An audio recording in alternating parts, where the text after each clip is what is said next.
Shalom saudara sekalian, di dalam masa-masa Prapaskah ini sekarang kita merenungkan satu tema tentang bertobatlah.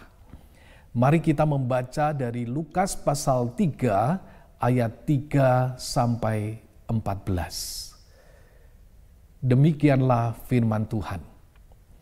Maka datanglah Yohanes ke seluruh daerah Yordan dan menyerukan, bertobatlah dan berilah dirimu dibaptis, dan Allah akan mengampuni dosamu. Seperti ada tertulis dalam kitab nubuat-nubuat Yesaya. Ada suara yang berseru-seru di padang gurun, persiapkanlah jalan untuk Tuhan, luruskanlah jalan baginya. Setiap lembah akan ditimbun, dan setiap gunung dan bukit akan menjadi rata. Yang berliku-liku akan diluruskan, yang berlekuk-lekuk akan diratakan, dan semua orang akan melihat keselamatan yang dari Tuhan. Lalu ia berkata kepada orang banyak yang datang kepadanya untuk dibaptis. Katanya, "Hai kamu keturunan ular beludak, siapakah yang mengatakan kepada kamu supaya melarikan diri dari murka yang akan datang? Jadi hasilkanlah buah-buah yang sesuai dengan pertobatan, dan janganlah berpikir dalam hatimu, Abraham adalah bapa kami. Karena aku berkata kepadamu, Allah dapat menjadikan anak-anak bagi Abraham dari batu-batu ini. Kapak sudah tersedia pada akar pohon, dan setiap pohon yang tidak menghasilkan buah yang baik akan ditebang dan dibuang ke dalam api." Orang banyak bertanya kepadanya, "Jika demikian, apakah yang harus kami perbuat?" Jawabnya, "Barang siapa mempunyai 2 helai baju, hendaklah ia membagikannya dengan yang tidak punya. Dan barang siapa mempunyai makanan, hendaklah ia berbuat juga demikian. Ada datang juga pemungut-pemungut cukai untuk dibaptis, dan mereka bertanya kepadanya, 'Guru, apakah yang harus kami perbuat?' Jawabnya, 'Jangan menagih lebih banyak daripada yang telah ditentukan bagimu.' Dan prajurit-prajurit bertanya juga kepadanya, 'Dan kami, apakah yang harus kami perbuat?' Jawab Yohanes kepada mereka, 'Jangan merampas dan jangan memeras, dan cukupkanlah dirimu dengan gajimu.'" Sampai demikian pembacaan firman Tuhan. Saudara, setiap zaman punya keunikan masing-masing. Tidak saja lagunya berbeda, mode pakaiannya juga berbeda. Tidak saja tontonannya berbeda, tetapi cara hidupnya juga berbeda. Sebuah akun mengilustrasikan perubahan zaman dengan gambar-gambar berikut ini. Berkaitan dengan alat elektronik, dulu anak yang minta tolong orang tua. Sekarang orang tua yang minta tolong kepada anak untuk bisa aktif di media sosial. Dulu orang tua harus teriak-teriak memanggil anaknya pulang dari main. Sekarang orang tua tinggal ketik untuk memanggil anaknya yang main 20 km dari rumahnya. Dulu kalau ada yang gak ngerti, anak akan tanya pada orang tuanya. Sekarang anak-anak lebih percaya kepada Google daripada orang tuanya. Perubahan zaman membawa perubahan di dalam cara hidup orang-orang, bukan? Mereka yang tidak mau berubah tentu saja akan ketinggalan zaman. Saudara, kehidupan Kristen juga digambarkan sebagai kehidupan yang memasuki era yang baru. Yang seharusnya terjadi adalah adanya cara hidup yang baru. Namun saudara, kadang ada orang-orang Kristen yang sudah berada di era baru tetapi hidup dengan cara yang lama. Sibuk dengan kepentingan sendiri tanpa peduli dengan kebutuhan orang lain. Sibuk dengan kesenangan diri sendiri, tidak mau tahu urusan orang lain. Mereka hidup dalam era yang baru, tetapi dengan cara hidup yang lama. Saudara, tentu ini bukan hal yang tepat, bukan? Dalam khotbahnya, Yohanes Pembaptis menegaskan hal ini. Ia berseru, "Bertobatlah." Saudara, kata ini memiliki arti adanya perubahan pikiran seseorang. Pikiran ini bukan sekedar berpikir, saya mau beli bakpao, terus nggak jadi, akhirnya beli onde-onde. Tidak demikian, saudara. Namun kata ini memiliki makna berbalik, yaitu terjadi perubahan arah jalan seseorang, yang dari satu tempat dia berpindah kepada tempat yang lain. Saudara, ini berarti adanya perubahan sudut pandang seseorang terhadap sesuatu. Dan inilah intinya pertobatan itu. Karena itu saudara, Yohanes menegaskan bahwa warisan keagamaan itu tidak menjamin orang-orang itu diperkenan Tuhan.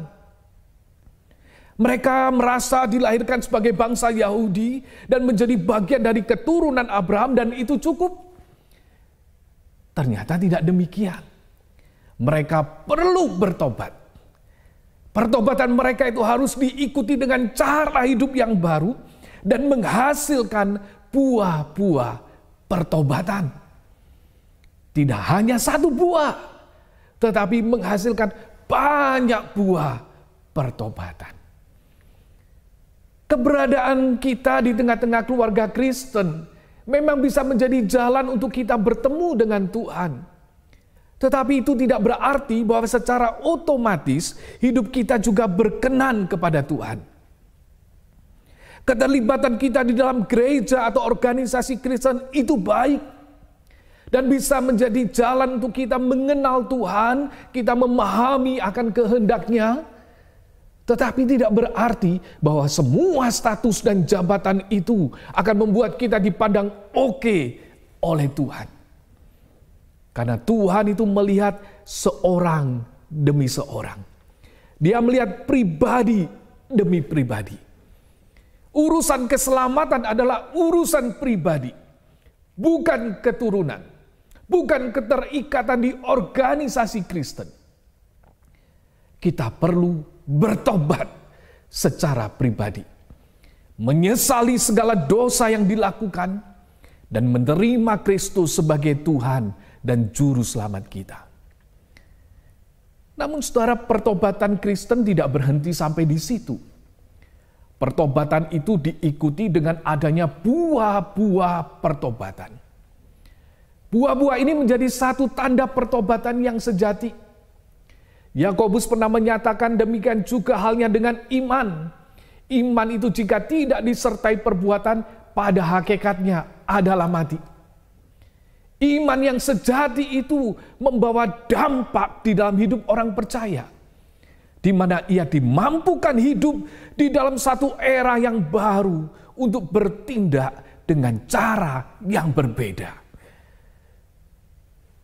Karena itu saudara, ketika orang banyak itu bertanya, jika demikian, apakah yang harus kami perbuat? Yohanes tidak langsung berkata, kalau gitu baptislah kamu. Sebaliknya saudara, ia mengarahkan orang-orang itu pada kehidupan pribadi dan pekerjaan mereka yang harus dijalani dengan pola yang baru, cara yang baru.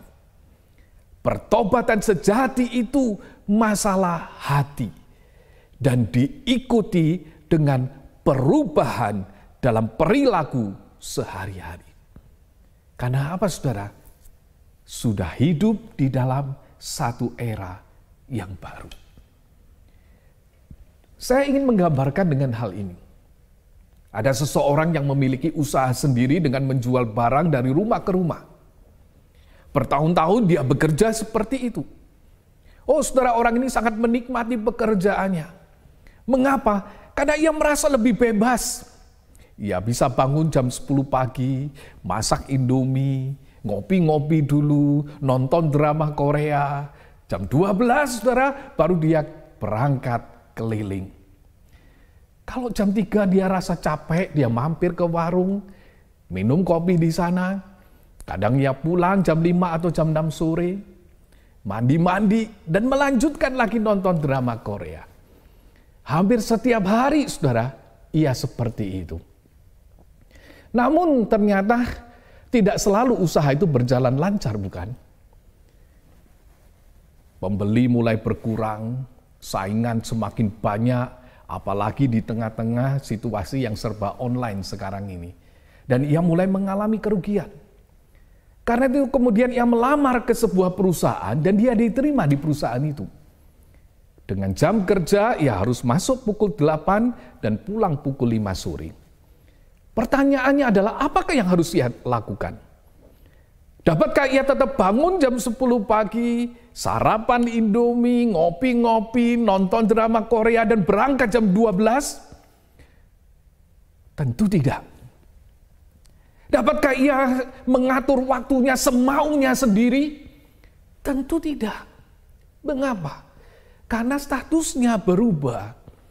Dengan status yang baru, cara hidup perlu baru juga. Dengan status sebagai orang yang sudah diselamatkan, saudara, kita juga tidak bisa berkutat pada gaya hidup yang lama. Kita harus menghasilkan buah-buah pertobatan itu. Kita bertindak dengan pola pikir dan cara hidup yang baru. Dalam bagian ini, buah-buah pertobatan itu tidak dihubungkan dengan kegiatan keagamaan. Tidak dikaitkan dengan rajin ke gereja, sekalipun ke gereja itu juga berkaitan dengan pertobatan seseorang. Buah-buah pertobatan kali ini tidak dihubungkan dengan pelayanan-pelayanan yang dilakukan, sekalipun pelayanan itu juga berkaitan dengan sikap hati dari seseorang yang sudah diselamatkan. Kali ini, saudara, Yohanes memberikan gambaran pertobatan itu dihubungkan dengan bagaimana orang itu bersikap terhadap orang lain. Bagaimana orang itu melayani dan melakukan sesamanya. Pertanyaan orang banyak, jika demikian apakah yang harus kami perbuat? Itu dijawab oleh Yohanes. Barang siapa mempunyai 2 helai baju, hendaklah ia membaginya dengan yang tidak punya. Dan barang siapa mempunyai makanan, hendaklah ia berbuat juga demikian. Oh saudara, orang-orang yang sudah diselamatkan itu harus terbuka untuk membantu sesamanya. Tuhan itu memberkati anak-anaknya bukan sekedar untuk mencukupi kebutuhan mereka, mencukupi keinginan mereka, tetapi supaya mereka itu dapat menjadi alat Tuhan juga untuk memelihara orang-orang lain yang memerlukan. Ketika pemungut cukai untuk dibaptis dan mereka bertanya kepadanya, "Guru, apakah yang harus kami perbuat?" Yohanes menjawab, "Jangan menagih lebih banyak daripada yang telah ditentukan bagimu." Dan prajurit-prajurit bertanya juga kepadanya, "Dan kami, apakah yang harus kami perbuat?" Jawab Yohanes kepada mereka, "Jangan merampas, jangan memeras, cukuplah dirimu dengan gajimu." Saudara, menarik sekali, mereka tidak diminta untuk meninggalkan pekerjaannya. Sekalipun pekerjaan mereka itu dekat dengan tindakan-tindakan yang menekan orang dan memeras orang lain. Namun, cara kerja mereka harus dirubah. Cara pikir mereka harus berubah. Mereka tidak boleh berpikir yang penting dapat keuntungan dan sesamanya dapat dikorbankan. Mereka harus memikirkan sesamanya, mengasihi sesamanya, dan memperlakukan sesamanya dengan baik. Kisah Sakius menggambarkan ini kepada kita. Ketika ia berjumpa dengan Yesus dan bertobat, ia berkata, "Tuhan, setengah dari milikku akan kuberikan kepada orang miskin. Dan sekiranya ada sesuatu yang kuperas dari seseorang, akan kukembalikan 4 kali lipat." Setelah kalimat ini menunjukkan kemurahan hati Sakius. Ia tidak seperti orang kaya yang bodoh dalam perumpamaan Yesus, di mana ia menyimpan hartanya itu untuk dirinya sendiri.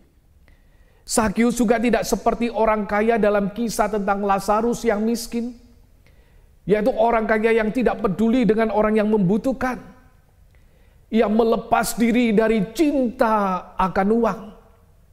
Jikalau sebelumnya ia meminta lebih pada orang-orang yang diperasnya, sekarang ia memberikan lebih kepada mereka. Mengganti 4 kali lipat itu lebih dari kewajaran. Karena hukum pada waktu itu mensyaratkan cukup menambah 20% dari yang diperas untuk digantikannya. Meskipun, saudara, iman tidak disebut secara eksplisit pada kisah Sakius ini, tetapi tindakan Sakius itu mewakili ekspresi yang konkret tentang kehadiran iman. Karena perjumpaannya dengan Yesus menghasilkan buah-buah pertobatan. Yang dinyatakan dengan apa, saudara? Melepas kebiasaannya yang lama. Melepas cara pikir yang penting dapat untung. Melepas cara berpikir yang tidak peduli pada orang lain. Tetapi sekarang hidup dengan memperhatikan kepentingan orang lain juga. Setelah beberapa tahun yang lalu ada sebuah rumah usaha yang terbakar dan memakan beberapa korban. Segera setelah peristiwa itu pemilik rumah mengambil keputusan untuk menjual rumahnya. Tentu kita berpikir tidak mudah menjual tempat yang seperti ini. Sudah rusak semua, apalagi ada korban yang meninggal di sana.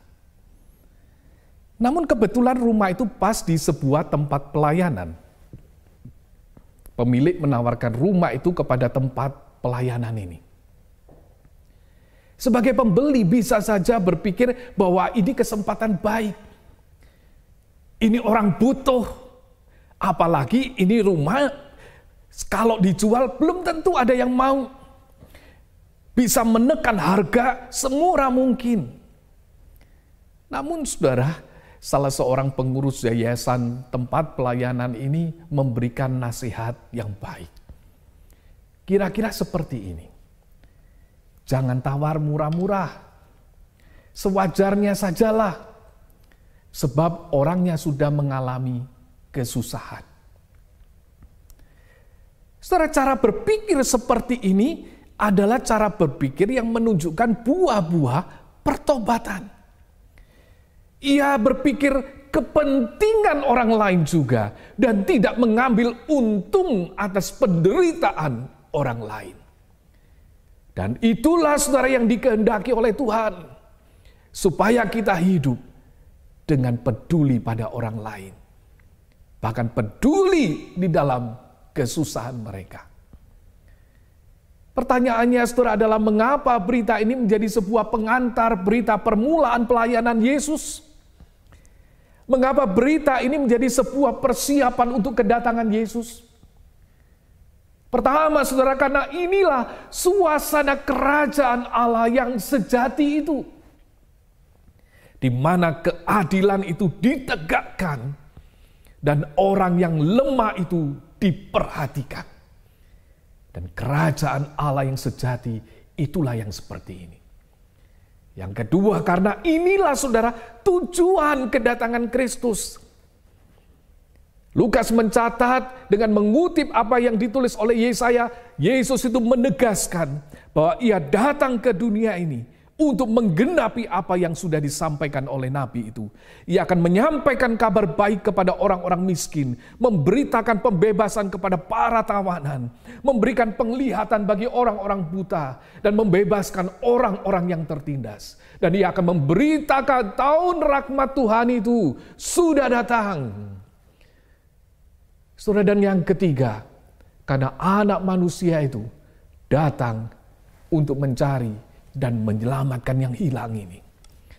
Ia datang dan mati di atas kayu salib untuk menebus orang-orang pilihannya dan memakai mereka untuk menjadi jalan keselamatan bagi orang lain dan menyatakan kasih Allah melalui kehidupan orang-orang yang sudah diselamatkan ini. Saudara, saat ini kita hidup di tengah-tengah masa yang sulit, bukan? Ada begitu banyak pergumulan yang terjadi di tengah-tengah masa kini. Apalagi di tengah-tengah pandemi yang seperti ini.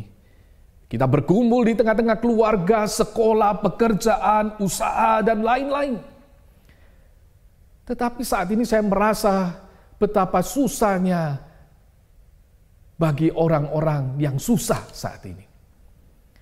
Kita susah menemukan orang-orang yang bisa kita temui dengan mudah di masa pandemi ini. Krisis yang terjadi di tengah-tengah pandemi ini, saudara, tidak saja krisis kesehatan, krisis ekonomi, krisis sosial, tetapi yang saya khawatirkan juga adalah adanya krisis kepedulian. Kita sudah merasa diri kita ini jadi korban situasi yang sulit ini. Kita sudah merasa susah. Masakan kita harus memikirkan orang lain juga? Kalau bisa, tidak perlu kita lakukan. Namun saudara, cara pikir umat Tuhan tidak demikian. Ia yang sudah diselamatkan perlu menghasilkan buah-buah pertobatan. Hidupnya bukan hanya untuk pikir kepentingan diri, tetapi juga orang lain yang membutuhkan pertolongan. Slogan menjaga jarak memang bisa membuat kita betul-betul menjadi terpisah dengan orang-orang di sekitar kita. Saudara, kita mungkin tidak bisa berdekatan secara fisik, tetapi bukan berarti kita tidak bisa memperhatikan satu dengan yang lain. Justru di tengah-tengah situasi yang seperti ini, kehadiran kita bisa jadi alat Tuhan untuk menegakkan keadilan dan memelihara akan dunia ini. Selama Tuhan masih memberikan berkat, biarlah kita ingat mereka yang membutuhkan. Selama bisa memberi, memberilah. Selama Tuhan memberikan kita kekuatan, biarlah kita boleh menopang saudara-saudara kita yang lemah. Selama Tuhan memberikan kita hidup, biarlah kita terbuka pada orang-orang di sekitar kita. Supaya orang-orang di sekitar kita itu boleh merasakan keadilan Tuhan melalui perbuatan kita. Mereka boleh merasakan pemeliharaan Tuhan melalui pemberian kita. Mereka merasakan tangan Tuhan itu melalui tangan kita. Dan biarlah ini boleh kita hadirkan dan mulai di tengah-tengah keluarga kita. Sebab untuk inilah Yesus itu mati di salib. Supaya kerajaan Allah, damai sejahtera Allah hadir di tengah-tengah dunia ini. Di tengah-tengah keluarga orang percaya. Melalui orang-orang yang diselamatkannya.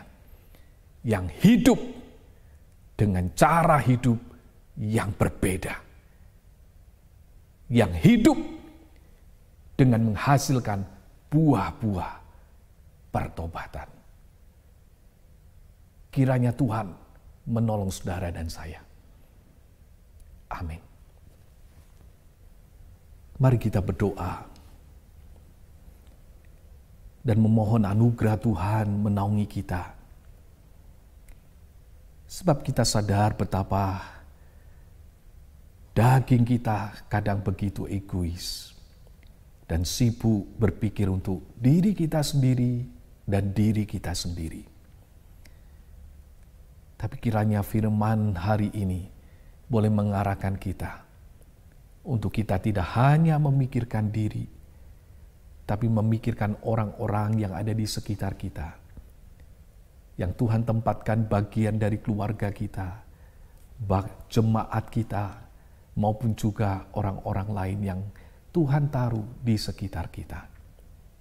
Dan biarlah mereka boleh merasakan kehadiran Tuhan melalui kehadiran kita. Ya Tuhan, tolonglah kami. Roh Kudus, bantulah kami terus untuk menghidupi firman-Mu. Supaya kemuliaan-Mu boleh dinyatakan melalui hidup kami, umat-Mu yang sudah diselamatkan ini. Jangan biarkan kami hanya puas dengan status kami, tapi bangunkanlah kami, supaya kami boleh menghidupi status kami dengan cara hidup yang baru, cara pikir yang baru, yang boleh menjadi berkat bagi orang-orang di sekitar kami.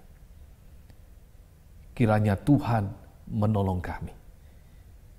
Dalam nama Tuhan Yesus Kristus, kami berdoa. Amin.